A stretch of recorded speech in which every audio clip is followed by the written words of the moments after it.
상쾌한 아침 원주에서 출발합니다.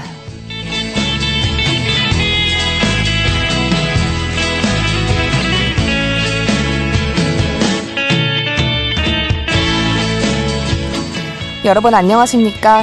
9월 22일 월요일 KBS 원주 방송국에서 보내드리는 상쾌한 아침 원주에서 출발합니다. 저는 진행의 박다현입니다.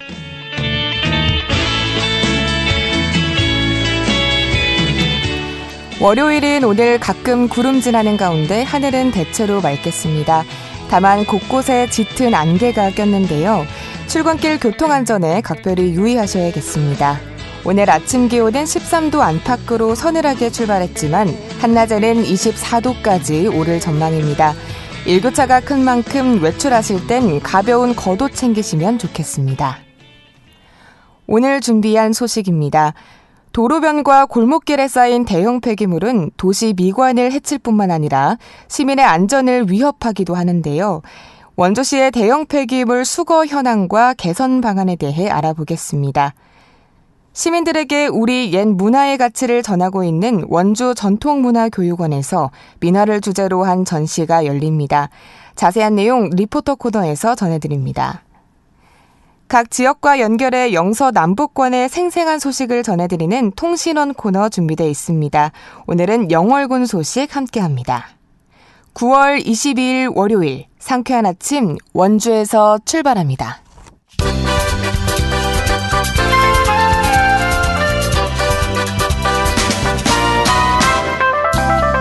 오늘의 뉴스입니다. 강원도 내 주택 경기가 나빠질 것이란 전망이 나왔습니다. 주택산업연구원은 이달 강원도의 주택산업 경기 전망지수는 55.5로 지난달보다 4.5포인트 하락했다고 밝혔습니다. 주택산업연구원은 주택가격 반등 동력이 부족한 상황에서 수요 부진과 미분양 물량이 지방에 집중되면서 시장이 침체되고 있다고 분석했습니다.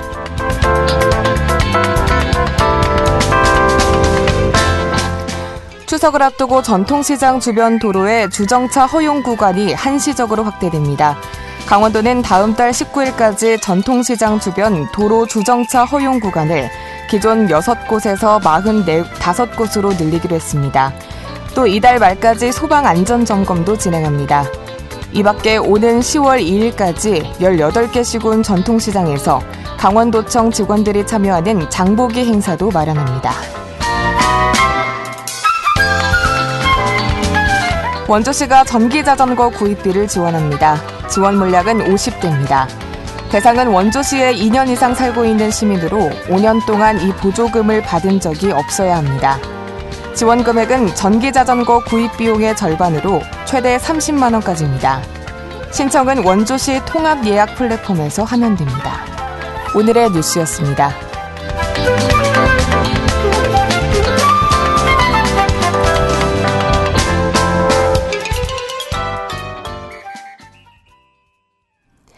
상쾌한 아침 원주에서 출발합니다와 함께하고 계십니다. 대형 폐기물은 시민이 직접 신고해 배출해야 수거가 진행이 되는데요. 제때 수거되지 않으면 시민들의 생활에 불편을 끼치기도 하고 도시 미관에도 영향을 줍니다. 원주시의 대형 폐기물 수거 체계 현황에 대해 진단해 보고요. 보다 나은 개선책은 무엇일지 함께 짚어보겠습니다.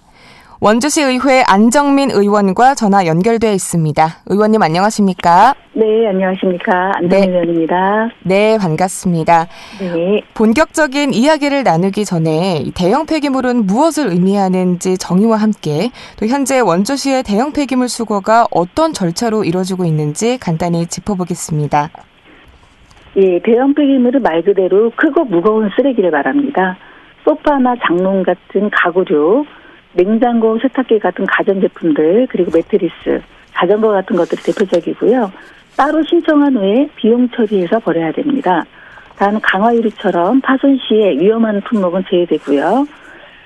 수거 방식은 전화 접수와 온라인 신청 두 가지 방법이 있는데요. 온라인 신청의 경우 수수료를 납부한 뒤 납부 필증을 출력해서 폐기물에 부착해야 수거가 가능한 시스템입니다. 네. 최근 대형 폐기물 수거와 관련한 시민 불편이 잇따르고 있다고 지난 원주시의회 본회의에서도 지적하셨는데요. 네. 구체적으로 어떤 문제들이 반복적으로 발생되고 있나요? 네, 상가 인근이나 주택가의 도로변 또는 골목 등 뿐만 아니라 공동주택 분리수거장 주변에도 길이에는 한 달 가까이 방치되어서 미관을 해치고 있는 상황입니다. 공동주택의 경우 특히 원주시 인구 70% 이상이 거주하고 있는데요. 폐기물량이 일반 주택보다 엄청 많거든요. 그래서 대책 마련이 시급합니다. 왜냐하면 신청을 했다고 해서 바로 버릴 수 있는 게 아니거든요. 최소 8일 이후부터 수거 날짜를 정할 수 있다 보니 집안에 두거나 미리 내놓거나 며칠씩 방치되는 일이 생길 수밖에 없습니다. 네. 네, 그래서 근데 문제는 방치된 폐기물이 쌓이다 보면 쓰레기장처럼 인식이 되기 때문에 불법 투기까지 이어지는 악순환이 생긴다는 게 큰 문제입니다. 그렇군요. 시민들이 규정에 따라 신고 후 배출을 하고 있음에도 수거 지연이나 또 방치가 생기는 이유는 무엇인지 궁금하고요. 네. 현재 수거 체계에서 가장 큰 구조적인 문제가 또 무엇일까요? 네, 근본적인 원인을 생각해 보면 수거업체와 인력, 장비가 부족해서 제때 수거가 안 되는 병목 현상에 있다고 하겠습니다. 네. 쓰레기 배출은 늘어나고 있는데 행정이 그 속도를 못 따라가는 거거든요. 2023년에는 수거업체를 1개에서 2개로 늘리긴 했어요. 근데 최근 몇 년 사이에 신규 아파트 입주가 급격히 늘면서 수거 수요가 더 많아졌는데 예산이나 인력은 여전히 부족한 상황입니다. 네, 아파트와 같은 공동주택과 비교해 봤을 때 단독 다세대 주택은 폐기물 수거 환경에서 차이가 좀 큰데요. 주거 형태에 따라 어떤 불편을 좀 겪고 있는지, 또 구조적으로는 각기 어떤 한계가 있는지도 함께 짚어주시죠. 네, 공동주택 같은 경우는 관리사무소가 수거 신청을 대신해 주는 경우가 있어서 수월한 편이거든요. 네. 근데 단독이나 다세대 주택에 사는 분들은 모든 과정을 직접 해야 돼서 불편함이 크고 민원도 많이 발생이 되고 있어요. 그리고 또한 아파트는 그나마 관리가 잘 되고 있지만 단독이나 다세대 주택은 관리 주체가 없거든요. 그러다 보니까 또 수거 차량 접근이 어려운 곳도 많아요. 그래서 문제가 큰데 주거 형태에 따라서 상황이 다르기 때문에 지금 같은 세계적인 수거 방식으로는 한계가 있다는 겁니다. 네, 그럼 현재 수거 신청 대부분이 온라인으로 이루어지는데요. 이 디지털 기기에 익숙하지 않은 고령층이나 또 취약계층의 접근성 문제는 없을까요? 문제가 정말 많습니다. 요즘 수거 신청이 대부분 온라인으로 이루어지다 보니까 고령층이나 디지털 기기 사용이 어려운 분들은 큰 장벽이 되고 있거든요. 이 때문에 제도의 사각지대가 생겨나고 결국은 행정 서비스 소외되는 분들이 계속 생겨나게 되는 건데요. 이런 점이 정말 중요한 지적이라고 생각을 합니다. 그렇군요. 지금까지 말씀해 주신 내용을 종합해 보면 수거체계 전반의 개편이 필요한 시점인 것 같습니다. 좀 네. 어떤 방향으로 개선이 이루어져야 한다고 보시나요? 이제 수거 예산을 대폭 늘려야 됩니다. 예전에 2019년도에 우리 원주시 환경국에서 지금 퇴직하신 분인데 환경국 예산을 15억 정도 증액을 해서 쓰레기 화장실 청소 용역 업체 선정을 해서 화장실 2번 청소를 시작을 했거든요, 원주시가. 네. 그러다 보니까 화장실 환경이 너무 많이 개선이 돼서 작년에는 대통령상을 원주시가 받게 되었어요. 네.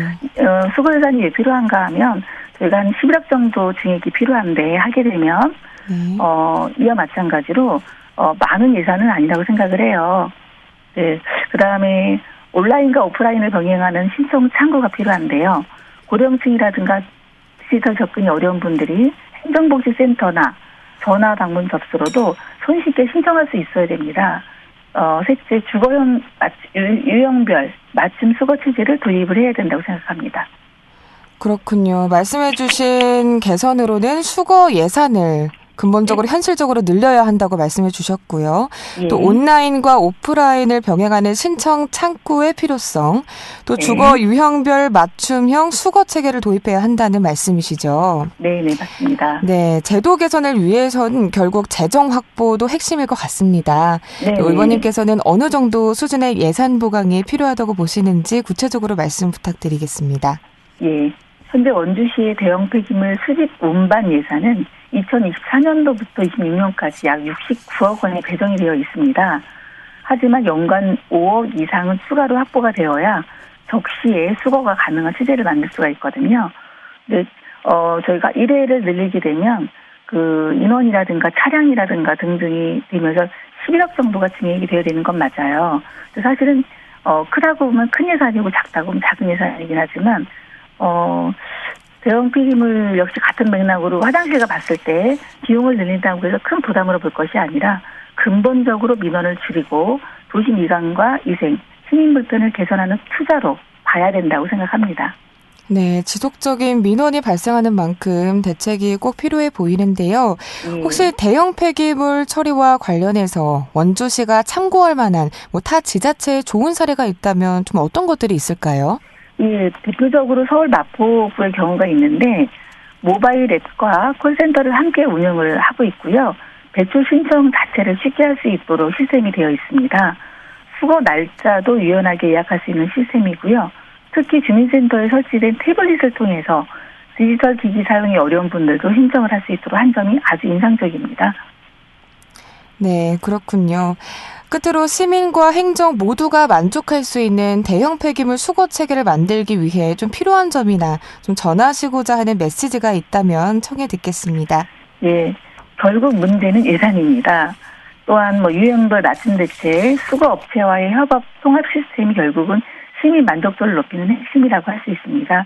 저희가 이 불편한 것들을 사실 예산 때문에 미루는 경우가 많이 있는데요. 잘 쓴 세금은 시민의 불편을 개선하고 근본적인 대책을 세우는데 쓸 수 있는 예산이라고 생각을 합니다.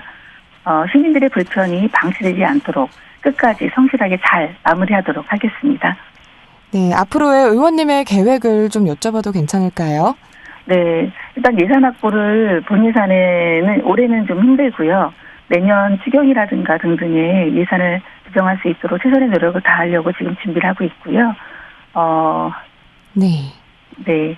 네, 그렇다면 이제 대형 폐기물 같은 경우에는 시민분들이 좀 어떻게 배출해야 되는지 좀 잘 모르시는 경우도 있을 것 같습니다. 네, 맞습니다. 네, 좀 간단하게 마지막 말씀으로 정리해 주신다면 좀 어떻게 배출해야 되는지 요일이나 정해진 게 있을까요?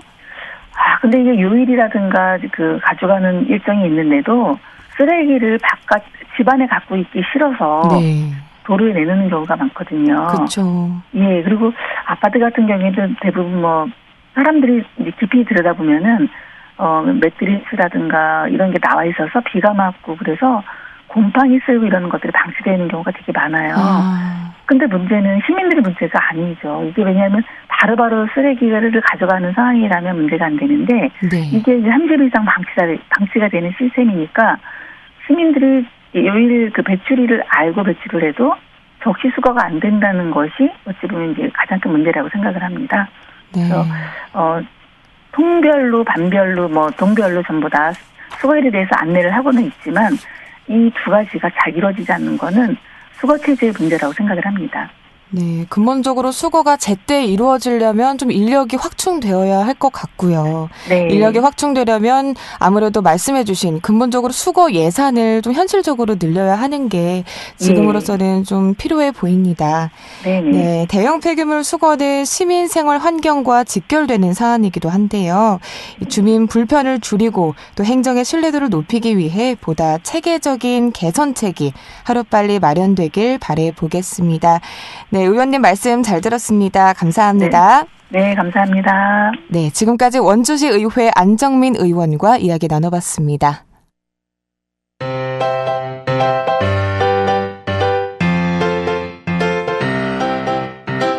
KBS 원주방송국이 유튜브 다시 듣기 서비스를 실시합니다.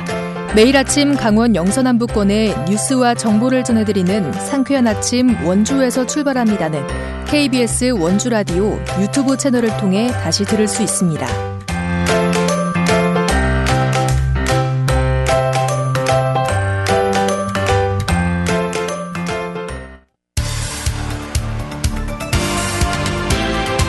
알찬 정보, 생생한 현장의 소식을 전해드립니다. 리포터 현장.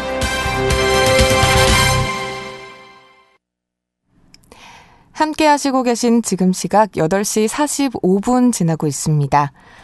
원주 전통문화교육원에서 오늘부터 나무 위의 원주 아리랑 전시가 진행됩니다. 전통 민화를 현대적 시선으로 재해석한 전시인데요.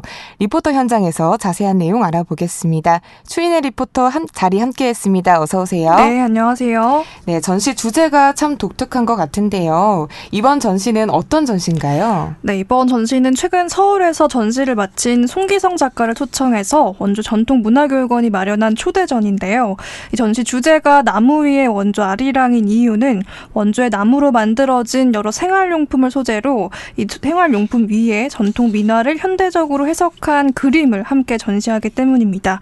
원주의 나무와 민속적인 지혜 그리고 전통과 현대의 해석을 함께 시도했다고 할 수 있는데요.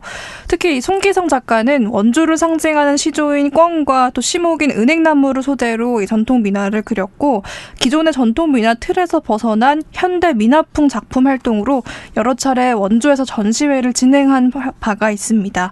또 세계에서 가장 우수한 품질의 옷 생산지로 유명한 원주의 옷칠로 민화 작품을 그리기도 했는데요. 이렇게 이 원주의 특성을 담은 개성 있는 작품을 담아서 시민들에게는 친근하면서도 새로운 전시가 될 것 같습니다. 원주 전통문화교육원 사무국 윤주태 팀장에게 전시 소개 들어보시죠. 네, 이번 전시는 원주 전통문화교육원의 초대전으로 기획되었으며 전통 민화를 현대의 시선으로 재조명하고 그 대중적 가치를 확산하고자 해서 진행하게 되었습니다. 특히 이번 나무 위의 원주 아리랑이라는 주제는 원주의 나무를 매개로 민화 속 선조들의 지혜와 아름다움을 되살리며 전통과 현대, 자연과 예술이 어우러진 새로운 문화적 해석을 제시하고자 합니다. 네, 송기성 작가는 원주의 정서와 역사적 경험이 응축된 원주 아리랑과 민화를 결합하여 현대적 예술 감각으로 창작 활동을 해온 민화 작가로서 그동안 원주의 시조인 꿩과 시목인 은행나무를 소재로 전통 민화의 틀을 벗어난 현대 민화풍으로 그려 여러 차례 전시회를 연 것도 지역에 뿌리 내리려는 금당 송기성 작가의 남다른 생각에서 비롯되었습니다. 네, 그렇다면 나무 위의 원주 아리랑 전시에서는 좀 어떤 작품들을 볼 수 있을까요? 네, 이번 전시에는 원주의 나무로 만든 4단 서랍장, 또 5단 서랍장 같은 목가구 20여 점 위에 현대인들의 소망인 가족과 이웃에 대한 사랑, 또 기쁨과 희망 같은 삶의 의미와 가치를 담은 민화 작품들을 볼 수 있는데요. 특히 최근 작품 활동에서 이 목가구의 매력에 빠진 송기성 작가가 만들어낸 목가구와 민화의 조화를 느낄 수 있습니다. 또 이번 전시에서는 지역의 과거, 자연 풍경의 사계절을 담은 산수 민화로 봄, 여름, 가을, 겨울의 이 산속 풍경을 감상할 수 있고요. 또 목재라는 소재가 민화의 전통적인 분위기가 참 잘 어울리는데 전통 산수화의 품격과 또 일상의 가구가 절묘하게 어우러집니다. 또 화사한 모란도 5단 서랍장은 화려한 모란을 가득 담아내서 풍요와 번영, 기쁨을 전하고 있는데요. 전통 민화의 화사한 색감이 현대적인 감각과 만나서 이 가구가 실내 공간을 더 빛내주는 모습을 볼 수 있습니다. 또 송기성 작가가 직접 운영하는 전시 체험 프로그램도 운영되는데요. 이 송기성 작가의 진행에 따라서 시민들이 산수 민화를 직접 그려볼 수 있는 프로그램입니다. 이 전시 연계 특강은 오는 26일 금요일에 오전 10시부터 1시간 동안 진행이 되고요.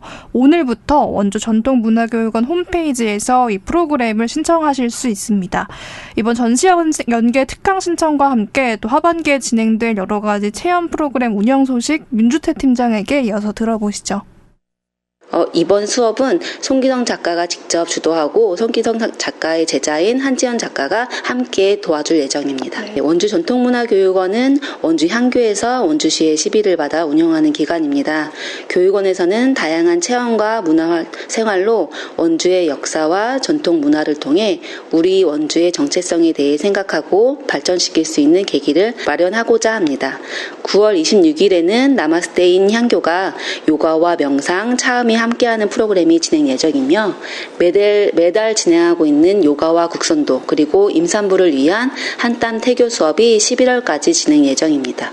또한 10월에는 특별한 음악회가 준비되어 있는데요. 10월 18일 토요일에는 이야기가 있는 풍류살롱 프로그램이 진행 예정인데 윷놀이단을 모집해 관객이 풍류살롱에 함께하며 즐거운 음악회를 선보일 예정입니다. 자세한 사항들은 원주 전통문화교육원 홈페이지를 참고하시면 좋겠습니다. 네, 민화 속에 담긴 전통의 아름다움을 느낄 수 있는 전시가 될 것 같습니다. 이번 전시 언제까지 이어지나요? 네, 전시는 오늘 22일부터 시작해서 10월 17일까지 진행되는데요. 송기성 작가가 진행하는 전시 연계 특강은 금요일에 진행이 되고요. 오늘부터 사전 신청을 받습니다. 민화로 표현된 원주의 정체성과 또 민화의 대중화 가능성에 대해서 느낄 수 있는 이번 전시, 오늘부터 직접 만나보시면 좋겠습니다. 네, 전통과 현대 감각이 어우러진 민화 초대전과 함께 원주 전통문화교육원이 준비한 다양한 체험 프로그램도 함께 챙겨보시면 좋을 것 같습니다. 오늘 소식 고맙습니다. 추인의 리포터였습니다. 네, 감사합니다.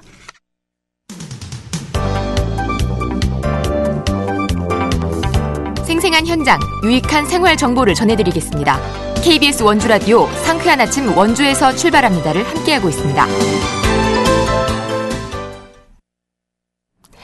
각 지역 통신원과 함께 영서 남북권의 생생한 소식 전해드리는 통신원 코너입니다. 영월군 통신원은 세경대학교 병원 의료정보과 윤병화 교수와 전화 연결돼 있습니다. 교수님 안녕하십니까? 예, 안녕하세요. 반갑습니다. 네, 반갑습니다. 첫 번째 소식입니다. 최근 영월문화관광재단이 영월역 인근 옛 역전 파출소를 리모델링해 역전 충전소를 개소했다고 들었습니다. 구체적으로 어떤 공간으로 구성되어 있고 또 어떤 의미를 지니고 있습니까? 예, 역전 충전소는 지하 1층부터 옥상까지 4개 층으로 이루어져 있고요. 여기에 역사 전시, 라운지 쉼터, 그리고 교육과 체험 공간, 옥상 휴식 공간으로 꾸며져 있습니다. 구체적으로 보면 과거 파출소 시절의 기록과 사진을 전시해서 사람을 지키던 자리에서 사람을 있는 공간이라는 의미를 담았고 주민과 관광객이 편하게 머물 수 있도록 설계되어져 있습니다. 특히 여기에 독립서점 북큐레이션 그리고 시민, 청년, 예술인 등을 위한 커뮤니티 공간 그리고 감성을 자극할 수 있는 힐링 공간을 마련해서 일상 속에서 문화체험을 제공하고 있습니다. 이러한 역전 충전소는 공간의 재생을 통해서 과거와 현재를 잇고 사람과 문화를 연결하는 새로운 문화도구시의 중심 거점으로 자리하고 있습니다. 네, 그렇군요. 또 영월문화관광재단이 문화체육관광부의 꿈의 예술단 예비거점기관 공모에 선정됐다고 합니다. 이 사업은 국비 지원과 함께 지역 문화예술교육의 저변을 넓히는 계기가 될 수 있다고 하는데요. 구체적으로 어떤 방식으로 운영되나요?